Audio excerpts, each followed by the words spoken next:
The Little Prince, written and illustrated by Antoine de Saint-Exupéry, translated from the French by Catherine Woods. Chapter 14. The fifth planet was very strange. It was the smallest of all. There was just enough room on it for a street lamp and a lamplighter. The little prince was not able to reach any explanation of the use of a street lamp and a lamplighter. Somewhere in the heavens, on a planet which had no people, and not one house, but he said to himself, nevertheless, "It may well be that this man is absurd, but he is not so absurd as the king, the considered man, the businessman, and the tippler. For at least his work has some meaning. When he lights his street lamp, it is as if he brought one more star to life, or one flower. When he puts out his lamp, he sends the flower or the star to sleep. That is a beautiful occupation, and since it is beautiful, it is truly useful." When he arrived on the planet, he respectfully saluted the lamplighter. "Good morning. Why have you just put out your lamp?" "Those are the orders," replied the lamplighter. "Good morning." "What are the orders?" "The orders are that I put out my lamp. Good evening." And he lighted his lamp again. "But why have you just lighted it again?" "Those are the orders," replied the lamplighter. "I do not understand," said the little prince. "There's nothing to understand," said the lamplighter. "Orders are orders. Good morning." And he put out his lamp. Then he mopped his forehead with a handkerchief decorated with red squares. "I follow a terrible profession. In the old days, it was reasonable. I put the lamp out in the morning, and in the evening I lighted it again. I had the rest of the day for relaxation, and the rest of the night for sleep." "And the orders have been changed since that time?" "The orders had not been changed," said the lamplighter. "That is the tragedy. From year to year, the planet has turned more rapidly, and the orders have not been changed." "Then what?" asked the little prince. "Then the planet now makes a complete turn every minute, and I no longer have a single second for repose. Once every minute, I have to light my lamp and put it out." "That is very funny. A day lasts only 1 minute, here where you live." "It is not funny at all," said the lamplighter. "While we have been talking together, a month has gone by." "A month?" "Yes, a month, 30 minutes, 30 days. Good evening." And he lighted his lamp again. As the little prince watched him, he felt that he loved this lamplighter, who was so faithful to his orders. He remembers the sunset which he himself had gone to seek in other days, merely by pulling up his chair, and he wanted to help his friend. "You know," he said, "I can tell you a way you can rest whenever you want to." "I always want to rest," said the lamplighter. For it is possible for a man to be faithful and lazy at the same time. The little prince went on with his explanation. "Your planet is so small that 3 strikes will take you all the way around it. To be always in the sunshine, you need only walk along rather slowly. When you want to rest, you will walk, and the day will last as long as you like." "That doesn't do me much good," said the lamplighter. "The one thing I love in life is to sleep." "Then you're unlucky," said the little prince. I am unlucky, said the lamplighter, good morning. and he put out his lamp. That man, Said the little prince to himself as he continued farther on his journey. that man will be scorned by all the others, by the king, by the conceited man, by the tippler, by the businessman. Nevertheless, he is the only one of them all who does not seem to me ridiculous. Perhaps that is because he is thinking of something else besides himself. He breathed a sign of regret and said to himself again, That man is the only one of them all whom I could have made my friend. But his planet is indeed too small. There is no room on it for two people.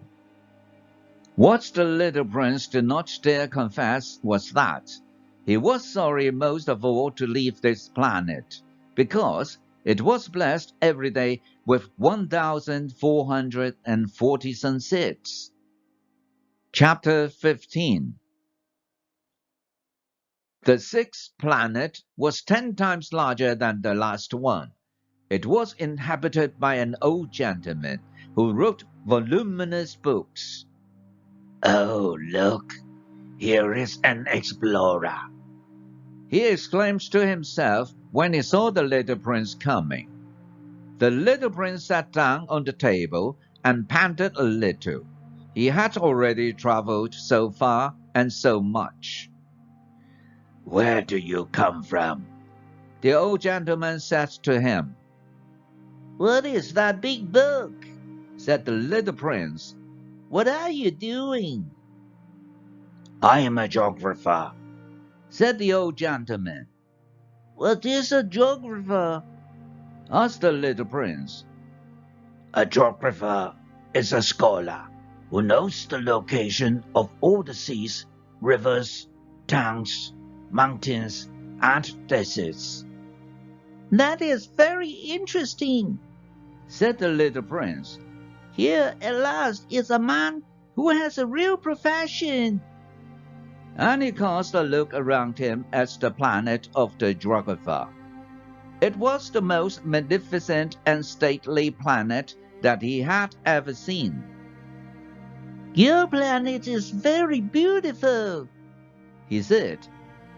Is it any oceans? I couldn't tell you, said the geographer. The little prince was disappointed. Is it any mountains? I couldn't tell you, said the geographer. And towns, and rivers, and deserts? I couldn't tell you that either. But you're a geographer. Exactly, the geographer said. But I'm not an explorer. I haven't a single explorer on my planet. It is not a geographer who goes out to count the towns, the rivers, the mountains, the seas, the oceans, and the deserts. The geographer is much too important to go loafing about. He does not leave his desk, but he receives the explorers in his study. He asks them questions, and he notes down what they recall of their travels. And if the recollection of anyone among them seems interesting to him, the geographer orders an inquiry into that explorer's moral character. Why is that? Because an explorer who told lies would bring disaster on the books of the geographer. So would an explorer who drank too much. Why is that? Asked the little prince. Because intoxicated men see double. Then the geographer would note down 2 mountains in a place where there was only one.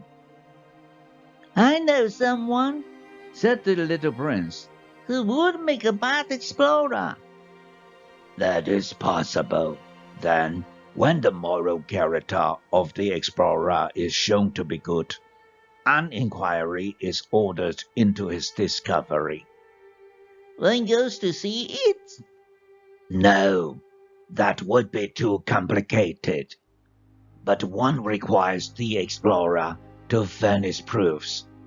For example, if the discovery in question is that of a large mountain, one requires that large stones be brought back from here. The geographer was suddenly stirred to excitement. But you come from far away. You are an explorer. You should describe your planets to me. And, having opened his big register, the geographer sharpened his pencil. The recitals of explorers are put down first in pencil. One waits until the explorer has furnished proofs before putting them down in ink. Well, said the geographer expectantly. Oh, where I live, said the little prince. It is not very interesting. It is also small. I have 3 volcanoes. 2 volcanoes are active, and the other is extinct. But one never knows. One never knows, said the geographer. I have also a flower. We do not record flowers, said the geographer. Why is that? The flower is the most beautiful thing on my planet. We do not record them, said the geographer. Because they are ephemeral. What does that mean? Ephemeral? Geographies, said the geographer, are the books which, of all books, are most concerned with matters of consequence. They never become old-fashioned. It is very rarely that a mountain changes its position. It is very rarely that an ocean empties itself of its waters. We write of eternal things. But extinct volcanoes may come to life again. The little prince interrupted. What does that mean, ephemeral? Whether volcanoes are extinct or alive, it comes to the same thing for us, said the geographer. The thing that matters to us is the mountain. It does not change. But what does that mean, ephemeral? Repeated the little prince, who never in his life had let go of a question once he had asked it. It means which is in danger of speedy disappearance. Is my flower in danger of speedy disappearance? Certainly it is. My flower is ephemeral, the little prince said to himself. And she has only 4 thorns to defend herself against the world. And I have left her on my planet, all alone. That was his first moment of regret, but it took courage once more. What place would you advise me to visit now? He asked. The planet Earth, replied the geographer. It has a good reputation. And the little prince went away, thinking of his flower. Chapter 16. So then, the 7th planet was the Earth. The Earth is not just an ordinary planet. One can count there 111 kings, not forgetting, to be sure, the Negro kings among them. 7,000 geographers, 900,000 businessmen, 7.5 million tipplers, 311 million considered men. That is to say, about 2 billion grown-ups. To give you an idea of the size of the Earth, I will tell you that before the invention of electricity, it was necessary to maintain over the whole of the 6 continents a veritable army of 462,511 lamplighters for the street lamps. Seen from a slight distance, that would make a splendid spectacle. The movements of this army would be regulated like those of the ballet in the opera. First would come the turn of the lamplighters of New Zealand and Australia. Having set their lamps alight, these would go off to sleep. Next, the lamplighters of China and Siberia would enter for their steps in the dance, and then they too would be waved back into the wings. After that would come the turn of the lamplighters of Russia and the Indies, then those of Africa and Europe, then those of South America, then those of North America, and never would they make a mistake in the order of their entry upon the stage. It would be magnificent. Only the man who was in charge of the single lamp at the North Pole and his colleague who was responsible for the single lamp at the South Pole, only these two would live free from toil and care. They would be busy twice a year. Chapter 17. When one wishes to play the wit, he sometimes wanders a little from the truth. I have not been altogether honest in what I have told you about the lamplighters, and I realize that I run the risk of giving a false idea of our planet to those who do not know it. Men occupy a very small place upon the earth. If the 2 billion inhabitants who people its surface were all to stand upright and somewhat crowded together, as they do for some big public assembly, they could easily be put into one public square 20 miles long and 20 miles wide. All humanity could be piled up on a small Pacific islet. The grown-ups, to be sure, will not believe you when you tell them that.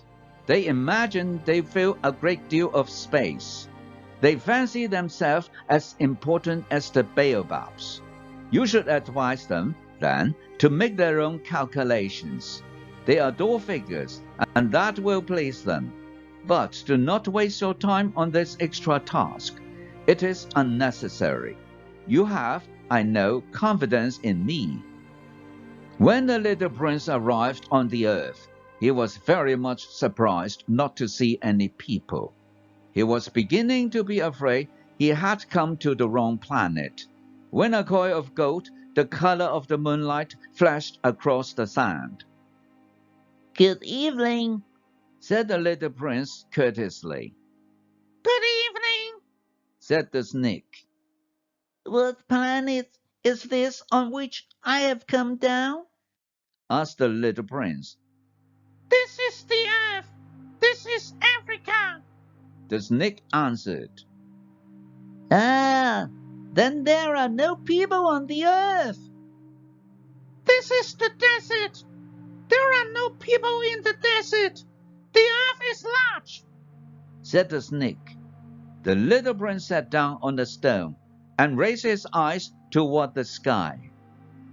I wonder, he said, whether the stars are set alight in heaven, so that one day each one of us may find his own again. Look at my planet. It is right there above us, but how far away it is! It is beautiful, the snake said. What has brought you here? I have been having some trouble with a flower, said the little prince. Ah, said the snake, and they were both silent. Where are the men? The little prince at last took up the conversation again. It is a little lonely in the desert. It is also lonely among men, the snake said. The little prince gazed at him for a long time. You are a funny animal, he said at last. You are no thicker than a finger. But I am more powerful than the finger of a king, said the snake. The little prince smiled. You are not very powerful. You haven't even any feet. You cannot even travel. I can carry you farther than any ship could take you, said the snake. He twined himself around the little prince's ankle like a golden bracelet. Whomever I touch, I send back to the earth from whence he came. The snake spoke again. But you are innocent and true, and you come from a star. The little prince made no reply. You move me to pity. You are so weak on this earth made of granite. The snake said, I can help you someday if you grow too homesick for your own planet. I can. Oh, I understand you very well, said the little prince. but why do you always speak in riddles? I saw them all, said the snake. And they were both silent. Chapter 18. The little prince crossed the desert and met with only one flower. It was a flower with 3 petals, a flower of no account at all. Good morning, said the little prince. Good morning, said the flower. Where are the men? The little prince asked politely. The flower had once seen a caravan passing. Men? She echoed. I think there are 6 or 7 of them in existence. I saw them several years ago, but one never knows where to find them. The wind blows them away. They have no roots, and that makes their life very difficult. Goodbye, said the little prince. Goodbye, said the flower. Chapter 19. After that, the little prince climbed a high mountain. The only mountains he had ever known were the 3 volcanoes, which came up to his knees, and he used the extinct volcano as a footstool. From a mountain as high as this one, he said to himself, I shall be able to see the whole planet at one glance, and all the people. But he saw nothing save peaks of rock that were sharpened like needles. Good morning, he said courteously. Good morning, good morning, good morning, answers the echo. Who are you? said the little prince. Who are you? Who are you? Who are you? answered the echo. Be my friends. I am all alone, he said.